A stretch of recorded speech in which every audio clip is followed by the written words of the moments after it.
बांबूपासून पायमोजे तयार होतात हेच तुम्हाला सांगितलं तर खोटं वाटेल, मात्र हे खरं आहे. या रिपोर्टमधून पाहूयात.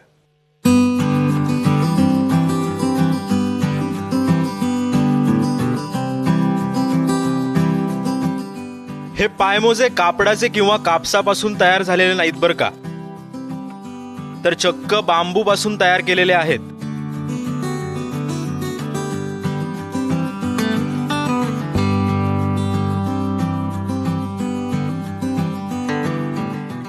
आतापर्यंत तमिळनाडूत बांबूपासून सूत तयार केलं जात होतं, पण इचलकरंजीच्या या उद्योजकाने बांबूपासून पायमोजे तयार केलेत.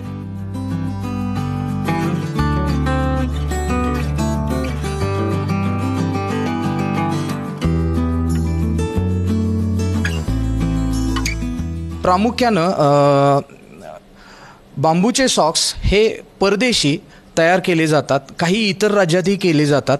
महाराष्ट्रात हा प्रयोग प्रथम करण्याचा प्रयत्न मी करत आहे आणि आत्तापर्यंत ह्या प्रयत्नांना बऱ्यापैकी यश मिळालेलं आहे सर आपणाला.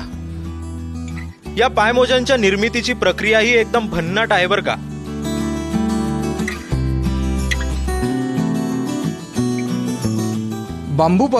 बांबूला क्रश करून त्याच्यापासून धागा बनवला जातो. तो धागा यानमध्ये तयार केला जातो. ते यान म्हणजे ह्या यानमध्ये धाग्याचे यान बनवलं जातं, गुंडी बनवलं जाते, ती अशी असते आणि ह्याच गुंडीला आपण मशीनवर पाहिल्याप्रमाणे आपण त्याचं विणकाम करतो. विणकाम केल्यानंतर आपणाला हा बांबूचा सॉक्स मिळतो आणि ह्या बांबूच्या सॉक्सपासून आपण सॉक्सचा वापर आपण नियमित सॉक्स म्हणून करू शकतो. हे पायमोजे पूर्णपणे पर्यावरणपूरक आहेत. इतकंच नाही तर आरोग्यदायकही आहेत म्हणे. हे पायमोजे त्वचेसाठी अत्यंत चांगले आहेत. या पायमोज्यांची पाणी शोषून घेण्याची क्षमता सुद्धा जास्त आहे. या पायमोज्यांमुळे त्वचा कोरडी आणि थंड राहते.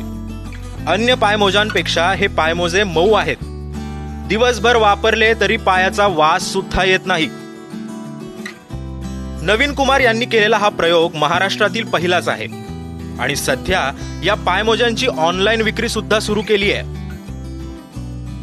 विजय केसरकर सह ब्युरो रिपोर्ट, एबीपी माझा, कोल्हापूर. एबीपी माझा, उघडा डोळे बघा नीट.